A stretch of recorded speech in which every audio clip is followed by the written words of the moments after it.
Bismillahirrahmanirrahim. Natalakay po natin ang mga ambag ng mga naunang mga Muslim na scholar sa economics, gaya po ni na Imam Al-Ghazali sa kanyang aklat na Ihya Ulumuddin. Natalakay niya ang suliranin ng barter at ang kahalagahan ng salapi. Gayon din po sa aklat ni Jafar ibn Ali al-Damashqi na Isyara ila Mahashiratit Tijara, natukoy din po niya ang suliranin sa barter or division of labor at itinaliwanag ang kalakalan, pangailangan at presyo. Ayon naman kila Imam Ibn Taymiyyah at ang kanyang estudyanteng si Ibn Qayyim, pareho silang tumutok sa supply and demand at katarungan sa pangangalakal. At kay Ibn Khaldun, ang pinakamalapit na itinuring na unang ekonomista sa kasaysayan ng sangkatauhan, sa kanyang aklat na Muqaddimah, tinalakay niya ang division of labor, supply and demand. At kay Makrizi, sa kanyang aklat Ighathatul Ummah, tinalakay niya ang pagsusuri sa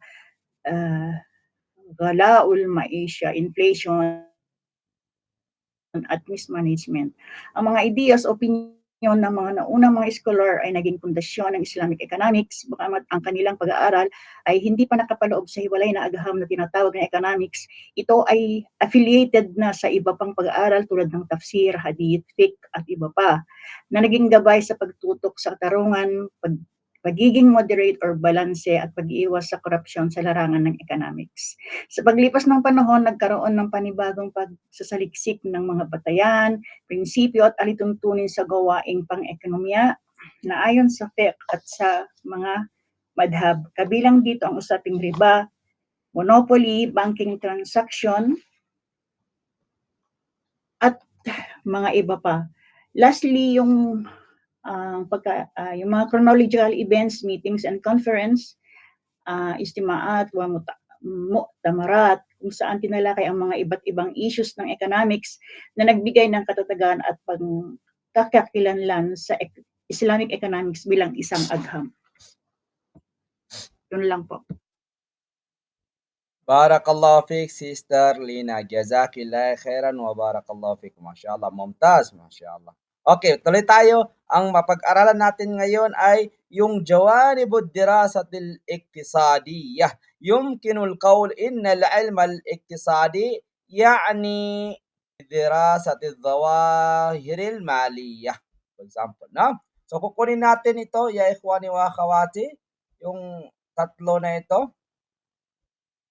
Ano kaya ito? I think na nadaanan ninyo ito kung nag-college kayo, nakuha niyo yung economics, nadaanan niyo talaga yung tatlo na ito. Barakallahu fikum. Yok, okay. Kayo na po magbasa, no? College degree na tayo, inshallah. Okay, bawat isa basahin na niyan, yung explanation tayo, inshallah. Ilmul agham po, ang agham pang ekonomiya ay hindi lamang tumutukoy sa pera o kalakalan.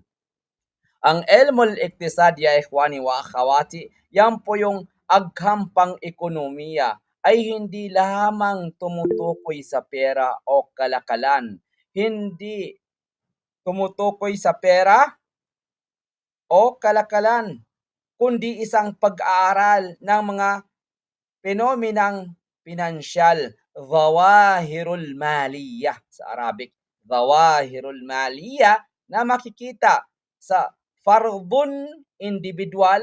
Halimbawa niyan, decision ng isang tao kung paano gagamitin ang kanyang kita. Institution, negosyo, munsyaatun, halimbawa niyan, estratehiya ng isang kumpanya sa produksyon. Dawlatun, estado o pamahalaan, halimbawa niyan, patakaran ng gobyerno sa buwis o paggastos. Bukod dito po, kinikilala rin ang mga batas ng Allah subhanahu wa ta'ala, as-sunanur rabbaniyah, at mga likas na batas ng kalikasan, no? Al-qawaninul kauniyah. So dito po, kung sa iktisadul ghairil islami, dito po kinikilala rin ang mga batas ng Diyos. Example, no? Ayon sa kanila.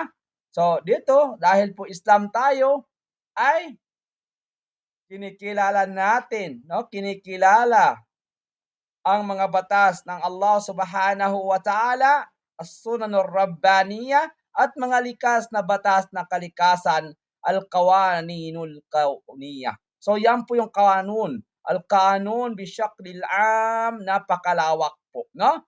Al-qawanin, al-kauniyah, no? Batas ng kalikasan na nakaapekto sa aspeto ng pananalapi at ekonomiya. May tatlo po tayo dito, no? Awalan an-nidamul iktisadi, wa thaniyan an-nadhariyatul iktisadiyah, wa thalithan as-siyasatul iktisadiyah.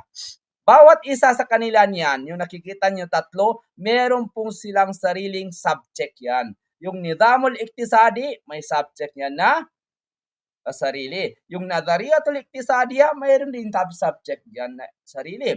Yung siyasatul iktisadiya, mayroon din subject. Pero ang nakakakuha lang yan, yung mga Islamic economics, yung Islamic Sharia economic, at yung ibang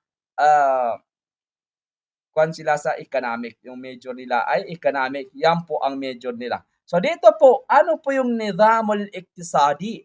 Yan po yung economic system, sistemang pang-ekonomiya.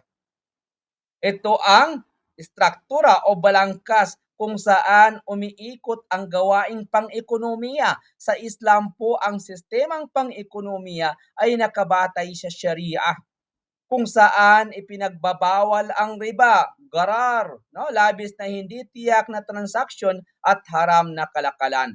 Anong halimbawa niyan? Sa kapitalismo po, nakatuon sa pribadong pagmamay-ari. Sosyalismo, nakatuon sa kolektibong pagmamay-ari. Mamaya kukunin natin yung kapitalismo at saka yung sosyalismo. Sistemang Islamiko po, balansi ng pribadong karapatan at pampublikong interes. Yan po yung nidamul iktisadi, pero khulasatul kalam lang yan. Mamaya, ikwan natin, no? Doon tayo papasok sa nidamul iktisadi sa economic system na mas mahaba ang explanation. Ito ay introduction lamang. Punta tayo sa nadhariyatul iktisadiya, economic theory.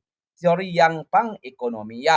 Tumutukoy ito sa paliwanag at pagsusuri ng mga penomenang pang-ekonomiya batay sa lohika at datos. Sa Islam po, maaaring gamitin ang modernong economic theories basta't hindi ito sumasalungat sa prinsipyo ng Sharia, the principles of Sharia, sa mabadi al-ahkam syar'iyyah. Halimbawa niyan, law of supply and demand, batas ng supply at demand. Inshallah, maybe next week kukunin natin yung supply and demand na subject talaga, mawdu ng supply and demand, yung talab, no? At saka yung kasama niya. Okay. Maybe next week or maybe next 2 weeks, inshallah. Yan po yung the law of supply and demand, batas ng supply at demand. Sa Islamic consumption theory po, paggastos batay sa halal at umiwas sa israf. Sa Keynesian theory. So, narinig din yung classic Keynesian theory. Sa Keynesian theory po, papel ng gobyerno sa pagmamanatili ng demand. No? Makukuha natin yung Keynesian theory at saka sa classic. No? Economic policy, yan po yung asiyasiya or siyasatul iktisadiya, in English, economic policy, o in Filipino, patakarang pang-ekonomiya. Ito ay mga konkretong hakbang na ipinapatutupad ng pamahalaan upang maabot ang mga layunin sa ekonomiya. Sa Islam po, dapat ito ay para sa maslahal ammah, pangkalahatang kapakinabangan. Anong halimbawa niyan? No? Pag yung az-zakat, no? At saka marami pang iba. Yung subsidyo sa mga sektor gaya ng agrikultura, yung patakaran laban sa monopolyo upang maprotektahan ang mamimili. Mamaya, mas malawak yung ibigay natin na, kasi introduction lang ito. Mamaya, bibigyan natin ng example yan. Meron yan sa kitab natin. Barakallahu fikum. Yung sa atin, binigay lang natin dito. Okay, dito po, sa aplikasyon po, sa larangan ng ekonomiya, no? Meron po tayong tinatawag na fiqhut tasarrufatus shakhsiyah, mayroon tayong fiqhut siyasa al-maliyah, meron tayo al-iktisadul islami. Una tayo sa una, yung microeconomics and macroeconomics and Islamic economics. Sa fiqh tasarrufatil shakhsiyya, sa microeconomics, decision ng individual at negosyo. Sa fiqh siyasatil maliyya, sa macroeconomics, patakaran ng gobyerno at kabuuang ekonomiya. Sa Islamic economics, al-iktisadul Islami, integrasyon ng Sharia at modernong teorya. So, una, halimbawa natin diyan, no? Sa application o tatbikat, kapag mataas ang presyo ng bigas, supply shortage, maaring ang nadariya at teorya ipaliwanag ang supply demand curve. Yung pangalawa, sistema ang nidam Islamic kung bawal mag-hoarding or profiteering. Sa patakaran po sa siyasa, sa policy, gobyerno ay magbibigay ng subsidyo o mag-aangkat ng bigas upang pababain ang presyo. Khulasatul amar huna, ang pag-aaral po ng ekonomiya ay may tatlong mahalagang pananaw. Meron po tayong nidam, sistema, pangkalahatang balangkas, teorya, theory, nadariya, lohikal at siyentipikong paliwanag, siyasa, patakaran, policy, praktikal na hakbang at aplikasyon. Sa Islam po, ang lahat ng ito ay umiikot sa paggamit ng katarungan, al-adl, pag-iwas sa pagsasayang, al-israf, ang pagpapalago ng kabutihang panglahat, maslahatul amma. Wa barakallahu fikum.